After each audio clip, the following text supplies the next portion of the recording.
20 bed के, 50 bed के maximum. और उसके बाद जो एक दो हैं तो वो भी बड़ा नर्सिंग होम के कंसेप्ट पे थे।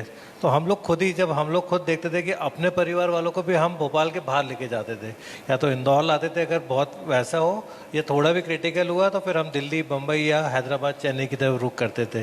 तो हमने और हमारे भाई साहब इंजीनियर संजीव अग्रवाल जी ने जब सोचा कि यार भोपाल में कुछ तो देना है, क्योंकि हम लोग रियल एस्टेट में पहले से थे, एजुकेशन में हम लोग पहले से थे, एक जानवर नाम था हमने उसमें तो कर दिया। अब हमें लगा भोपाल में एक चीज़ और कहीं ना कहीं कम आ रही है, वो आ रहा है हेल्थ सेक्टर।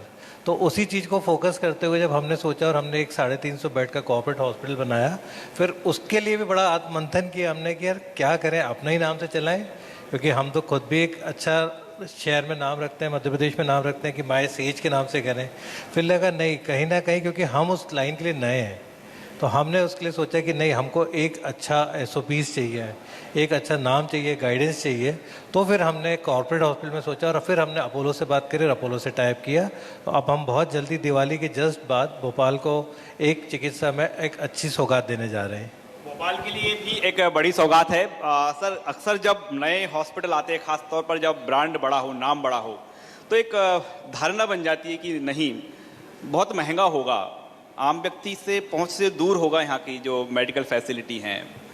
आप के जो हॉस्पिटल में हैं, हम उस आम व्यक्ति की बात करेंगे जिसका जेब बहुत कमज़ोर होती है, बहुत खाली होती है, और जो बीमारी होती है तो अस्पताल के नाम से डर लगता है, उसके लिए क्या फैसिलिटी रहेगी? नहीं, जैसा कि अभी मालवी भाभी भी बोल रहे थे, मैं उनको सुन रहा था कि अब हेल्थ इंश्योरेंस सेक्टर और जो मोदी जी ने जो आयुष्मान भारत योजना भी स्टार्ट करी है, और अभी हम देख रहे हैं कि देश में बहुत अवेयरनेस आ गई है, हर आदमी अब इंश्योरेंस पे जा रहा है। तो इंश्योरेंस के रहते अब कोई मेडिकल सुविधा बहुत महंगी रही नहीं है, क्योंकि हम अब छोटी से छोटी चीज़ में भी देखते हैं, हर चीज़ क्वालिटी पे फोकस करती है।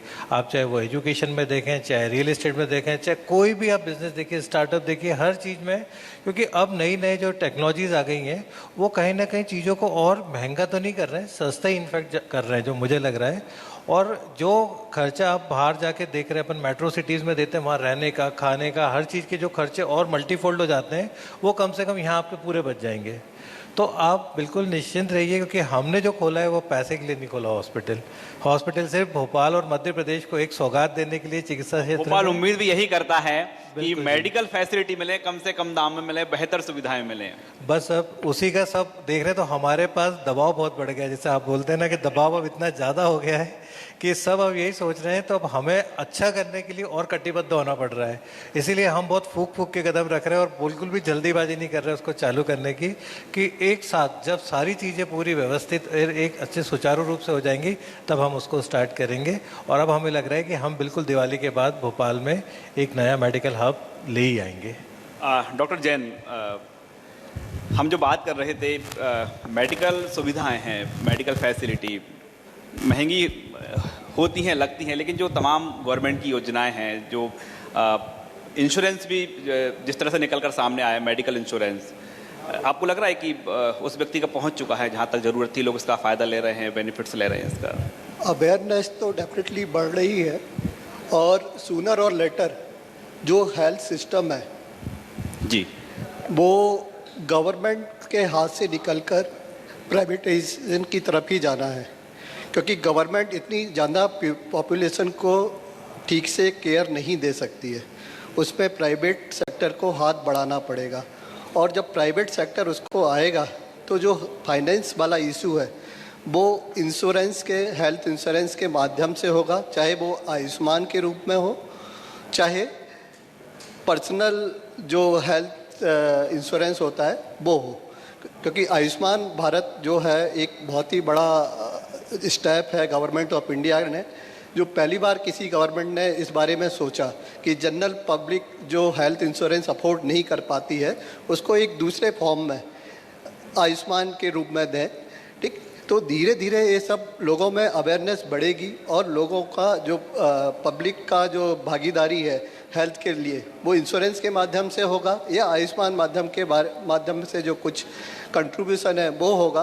तो डेफिनेटली हेल्थ का जो नेग्लेक्टेड फील्ड रही है अभी तक, उसमें इम्प्रूवमेंट आएगा ही आएगा। वर्तमान में बात करें तो हम देखते हैं कि हर फैमिली में या पेशेंट जो पहुंचता है एक जिम में कार्ड रखा होता है, बड़ा कॉन्फिडेंस होता है उससे। इतने बड़े पॉपुलेशन के लिए कोई भी स्कीम लागू करना बहुत बड़ा चैलेंज है, क्योंकि गवर्नमेंट रूल्स बनाती है और उसके लूप होल्स पब्लिक निकाल लेते हैं। आपने देखा होगा कि बोलेरो से आ रहा है, इनोवा से आ रहा है और उनकी जेब में वो कार्ड निकल जाता है। ठीक, तो वो चैलेंजेस है, वो संशोधन की अभी जरूरत लग रही है कि जो रूलिंग है, जो नियम है, संशोधन हो जाना चाहिए। हेल्थ इंश्योरेंस किसी ना किसी माध्यम के रूप में कंपलसरी होना चाहिए। जैसे आदमी टैक्स पे करता है, वैसे ही हेल्थ इंश्योरेंस भी एक टैक्सेशन का जो है, उसमें एक कंट्रीब्यूट जो आदमी कर रहा है टैक्स के माध्यम से कर रहा है, तो वो हेल्थ इंश्योरेंस भी उसी में लागू होना चाहिए। और जो टैक्स नहीं दे पाते हैं उनके लिए जो आयुष्मान भारत का है उसमें लेके होना चाहिए। महत्वपूर्ण सजेशन है डॉक्टर जैन का। आप तालियां बिल्कुल बनती हैं इस सजेशन पर। डॉक्टर जैन कह रहे हैं कि जो टैक्स पेयर हैं, जब उनका टैक्स काटा जाए तो एक हेल्थ के लिए एक राशि, एक प्रीमियम काट ली जाए। इसके साथ ही जो दूसरे अपने प्रीमियम जमा करते हैं तो वहाँ पर इसका प्रावधान होना चाहिए, और यदि हर व्यक्ति का हेल्थ इंश्योरेंस रहेगा तो निश्चिंत रहेगा।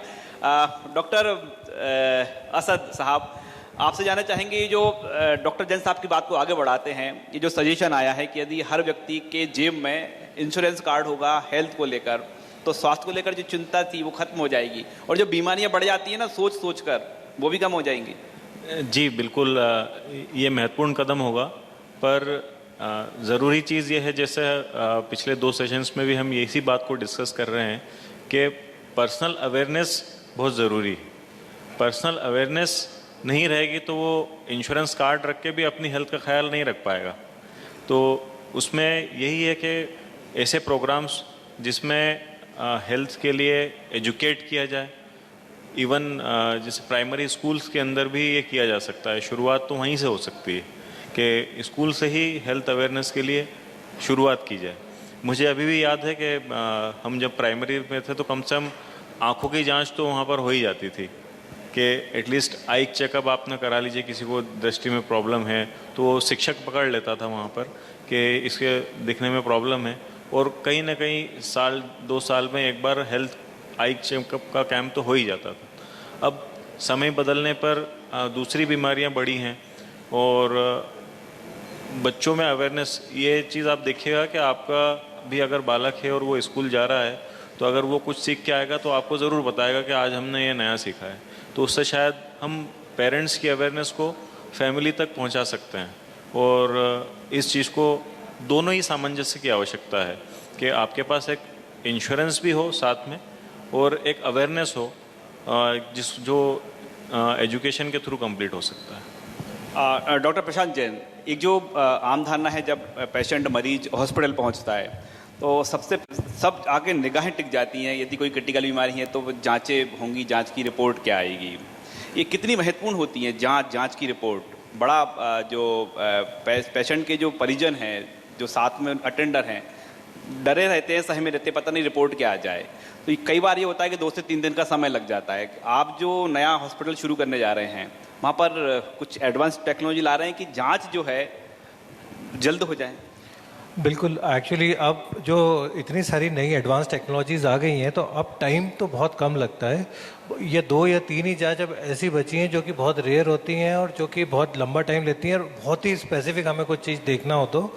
और एंजाइटी तो सबको रहती है, इनफैक्ट पेशेंट से ज़्यादा डॉक्टर को रहती है कि पेशेंट के परिजन तो परेशान होते ही होते हैं, डॉक्टर को भी रहता है कि अगर डायग्नोसिस हो जाए टाइम पे तो वो उसका बहुत अच्छे से ट्रीटमेंट कर पाए।